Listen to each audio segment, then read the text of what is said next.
naive. They are out. Let's see you try! Over the last 5 years, we've taken every chance we got to shower praise on Insomniac for the authentic and memorable Spider-Man universe it's created, and the engaging stories it's told within it. With Marvel's Spider-Man 2, which is out now after what has felt like a very long wait, the developer has done that yet again, delivering another unmissable Spider-Man experience that succeeds in flying fashion in nearly every way that matters most. And, as you might expect, one of several things it does is set up several potential strands that could be picked up with potential, and likely inevitable, sequels and follow-ups. Here, that's what we'll be focusing on, but of course, before we can talk about what the future might hold for Insomniac's Spider-Man universe, we first need to go over how Marvel's Spider-Man 2 ends, and the narrative threads it leaves hanging for the future. Let's take it one character at a time, and talk about where the key players in the game's story find themselves by the time the credits have rolled, starting with the villains. What, for instance, becomes of Kraven the Hunter? Well, that one's pretty easy to answer. He's dead. Very conclusively so, in fact. As Marvel's Spider-Man 2 story approaches its concluding act, Kraven is killed by Venom in a very brutal fashion. After being thoroughly beaten by the symbiote, which has fully bonded with Harry Osborn at this point, Kraven literally gets his head bitten off. It's safe to say then that Kraven is unlikely to show up again in any future Spider-Man games, other than in flashbacks perhaps. And what of Venom itself? Well, though Marvel's Spider-Man 2 seems to suggest that Venom threat has been fully dealt with, we wouldn't say the symbiote is unlikely to show up ever again. Sure, Harry is no longer bonded with Venom, and Peter too has managed to get rid of it himself, but does that mean that there's absolutely no trace of Venom out there that might come back into action again at some point in the future? After all, Marvel's Spider-Man 2 senior narrative director, Jean Paquette, suggested in a recent interview with Insider that Insomniac would consider making a spin-off based on Venom if there was enough demand from the fans.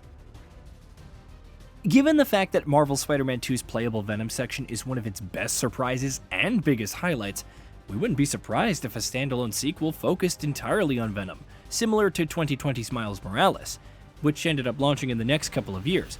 After all, the symbiote is as much of an anti-hero in its own stories as it is an out-and-out antagonist in Spider-Man stories, a la Marvel's Spider-Man 2, so perhaps we might see Venom making that turn in a standalone sequel that picks up after the events of Spider-Man 2?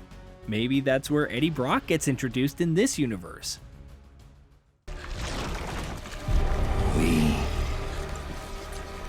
are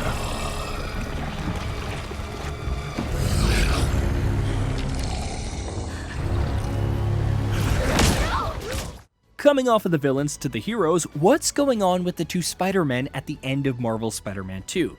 Because there is quite a significant shift to talk about on this front as well. By the time the game comes to an end, Peter Parker has hung up his vigilante boots and entrusted the protection of the city to his protege and partner, Miles Morales. With Peter now being focused on the Emily May Foundation, and with Miles now out there swinging through the city as New York's only Spider-Man, clearly there's going to be a very different look to both their lives whenever and wherever it is that we see them next. We'd be surprised if we never see Peter donning the red and blue suit again. Perhaps he'll be reluctantly dragged back into the action when a major new threat emerges. And what could that major new threat be? Well, there are at least a couple that Marvel Spider-Man 2's final scene sets up for the future. For starters, it seems like Dr. Octopus is being set up as a returning villain for the next mainline Spider-Man game by Insomniac, which incidentally might be the final game, at least in the current arc of the developer Spider-Man universe. In one of two post-credit scenes, we see Norman Osborn visiting Otto Octavius in prison, though there's obviously no love lost between those two.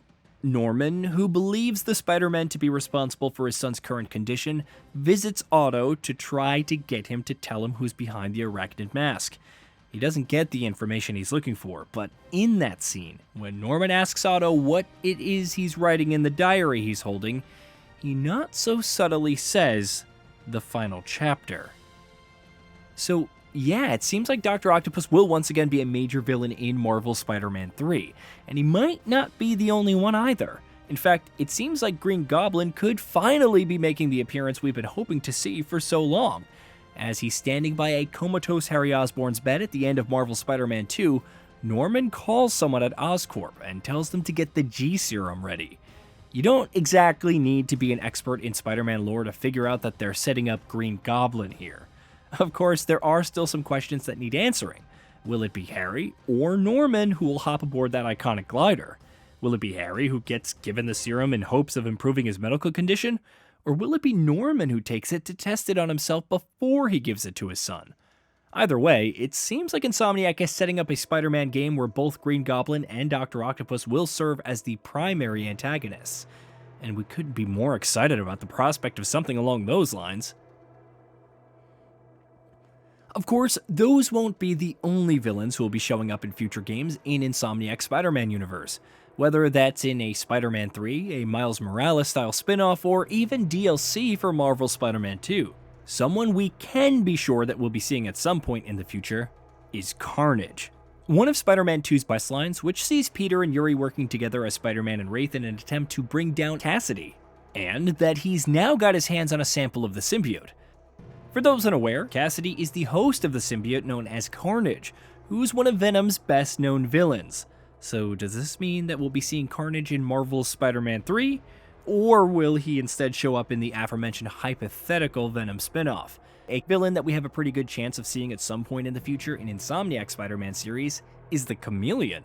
Just as it is in the source material, it's revealed in Marvel's Spider-Man 2 that Chameleon is Kraven the Hunter's half-brother. And though the former never appears as himself in the game, he is a crucial part of one of the game's side quests. Now, is that side quest just meant to be a solid additive side story? Or is it also meant to serve the purpose of setting up an appearance by Chameleon in the future? Beyond that, one final thing that Marvel's Spider-Man 2 sets up for the future, and boy is this one going to get the fans of the property particularly excited, is the introduction of Silk.